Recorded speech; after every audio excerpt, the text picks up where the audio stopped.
Yes, జనరల్గా ఇండియాలో medical నేర్చుకోవాలి అంటే, మెడిసిన్ నేర్చుకోవాలి అంటే మాత్రం చాలా బిగ్గెస్ట్ థింగ్. అండ్ మేనేజ్మెంట్ కోటాలో దీనికి అంటే సీట్ కొనుక్కుని ఎఫోర్డ్ చేసి చేయగలిగిన వాళ్ళు చేస్తారు తప్పితే మిగతా వాళ్ళందరికీ చాలా పెయిన్ఫుల్ థింగ్. అందని ద్రాక్ష ఎగ్జాక్ట్ వర్డ్. సో అటువంటి వాళ్ళు అబ్రాడ్ వెళ్ళి మెడిసిన్ చేస్తున్న వాళ్ళ కౌంట్ చాలా ఉంది. సో అటువంటి వాళ్ళకి మీరు చెప్పే ఇదే అంటే ఆ ప్రొసీజర్ ఏంటి అంటే, అబ్రాడ్ వెళ్ళి చదువుకోవాలి అనుకునే వాళ్ళకి వాళ్ళు రాసేటువంటి ఎగ్జామినేషన్ ఏంటి? సో ఇక్కడ ఏమవుతుందంటే అండి, ఎప్పుడైతే అబ్రాడ్ వెళ్ళి అంటే ఇక్కడ ఉన్నటువంటి లిమిటెడ్ సీట్స్ ఎక్కువ కాంపిటీషన్ ఉంది కాబట్టి ఆబ్వియస్గా ఎక్కువ మందికి రాకపోవచ్చు. ఎందుకంటే different reasons. It doesn't mean that they are not capable for getting an MBBS seat. అదే చాలా రీజన్స్ ఉంటాయి, చిన్నపిల్లలు ఆ వయసులో రకరకాల రీజన్స్ ఉంటాయి. But they may be capable enough to become a doctor. వాళ్ళ కోసం ఏమిటంటే అండి, ఈ ప్రైవేట్ అవుట్ సైడ్ అబ్రాడ్లో చాలా కాలేజెస్ అంటే రష్యా కానివ్వండి, చాలా మంది వెళ్తుంటారు, కజకిస్తాన్ కానివ్వండి, రష్యా మొన్నటిదాకా యుక్రెయిన్ కానివ్వండి. సో వీటి అన్ని చోట్ల కూడా మనకి సీట్స్ అనేటువంటి అవైలబిలిటీ ఉంది. అంతేకాకుండా చాలా రీజనబుల్ కాస్ట్లో.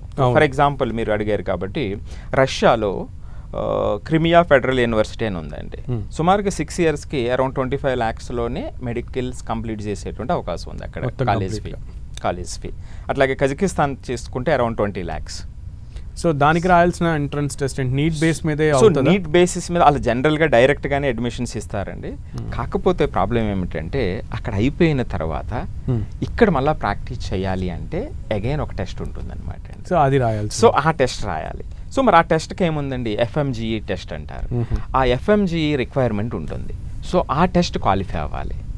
సో ఆ టెస్ట్ క్వాలిఫై అవ్వాలంటే అగైన్ కాంపిటీషన్, మళ్ళీ రాయాలి, మళ్ళీ చదవాలి. అక్కడ మరలానండి దాని సక్సెస్ కూడా 20 to 25% ఉంది అవుట్ ఆఫ్ 100. అంటే FMGE రిక్వైర్మెంట్ పొందాలి అంటే బయట అవుట్ సైడ్ డాక్టర్ చదివి దీన్ని రిక్వైర్మెంట్ రావాలి అంటే వాళ్ళ సక్సెస్ రేట్ 20 to 25% మధ్యలోనే ఉందన్నమాట అండి. సో కాబట్టి మీకు ఇట్లా ఉంది కాబట్టి మరొక బెస్ట్ ఆప్షన్ ఏమిటంటే, వీళ్ళందరికీ కూడా అలైడ్ కోర్సెస్ ఉంటాయి.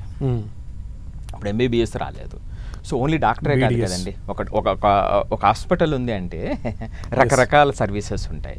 So they need to explore to other options. So dentist ఇప్పుడు మీకు ఇందాక చెప్పినట్టుగా 1,15,000 సీట్లు MBBS సీట్లు ఉంటే అక్రాస్ ఇండియా, సుమారుగా 28,000 BDS సీట్లు ఉన్నాయి. వెటనరీ సైన్సెస్ ఉన్నాయి, ఆయుష్ ఉంది. సో అవి కూడా 50,000 సీట్స్ ఉన్నాయి అన్నమాట అండి. సో ఇలా డిఫరెంట్ ఆప్షన్స్ని వాళ్ళు ఎక్స్ప్లోర్ చేయవలసినటువంటి అవసరం ఉంది. చేస్తే కనుక ఛాన్సెస్ ఉంటాయి. సో అంటే ఈ అలైడ్ సైన్సెస్ ఎవరికైతే ఇంట్రెస్ట్ ఉందో, దీంట్లోనే ఇంట్రెస్ట్ ఉందో వాళ్ళు అలైడ్ సైన్సెస్కి వెళ్తే బెటర్గా ఆపర్చునిటీస్ ఉంటాయి. ఫర్ ఎగ్జాంపుల్ మీకు చెప్తాను, దీంట్లో bachelor of dental surgery BDS మీరు చెప్పింది. సో దీంతో పాటుగా bachelor of veterinary science and animal husbandry, next BSc nursing, నెక్స్ట్కి వచ్చేటప్పటికి bachelor of pharmacy, B.Pharmacy, M.Pharmacy. ఆ తర్వాత సో దీనితో పాటుగానండి biotechnology, BSc in biotechnology, next BPT bachelor of physiotherapy. Next అంటే మనం ఎప్పుడు కూడా అండి ఒకదానికే ఫిక్స్ అవుతాం. Suppose bachelor of physiotherapy, so ఒకవేళ ఎంటర్ప్రినర్షిప్ క్వాలిటీస్ ఉన్నాయనుకోండి, why can't you make it a physiotherapy and you can extend your business? Yes. అంతే కదండి. సో మనం ఎప్పుడు కూడా అంటే ఆ ఫిక్స్డ్ మైండ్తో ఉంటాం. So we need to explore. అట్లాగా forensic science, BSc in forensic science, ఇలా బ్యూటిఫుల్ కోర్సెస్ అండి. Radiology, optometry, operation theatre technology, ఇట్లా అలైడ్ సైన్స్ చాలా సెక్షన్స్ ఉన్నాయి.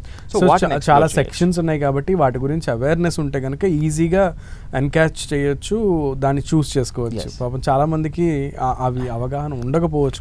ఎక్స్ప్లోర్ చేయాలన్న ఆలోచన కూడా ఈవెన్ పేరెంట్స్కి అవగాహన లేకుండా ఉండడం వల్ల చాలా మంది అయిపోయింది, అక్కడతో గేమ్ క్లోజ్ అయిపోయింది అనేటువంటి పాపం పరిస్థితి. ఎందుకంటే అండి ఇంకొక బాధ ఏమిటంటే, పాపం సంవత్సరాల తరబడి వాళ్ళు దానికోసం ఆస్పైర్ అయ్యి అయ్యో ఇంకా అందలేదు అని డీమోటివేట్ అవుతారు. అలా కాకూడదనే అక్కడ ఫుల్ స్టాప్ పడకుండా ముందుకు వెళ్ళాలి. సో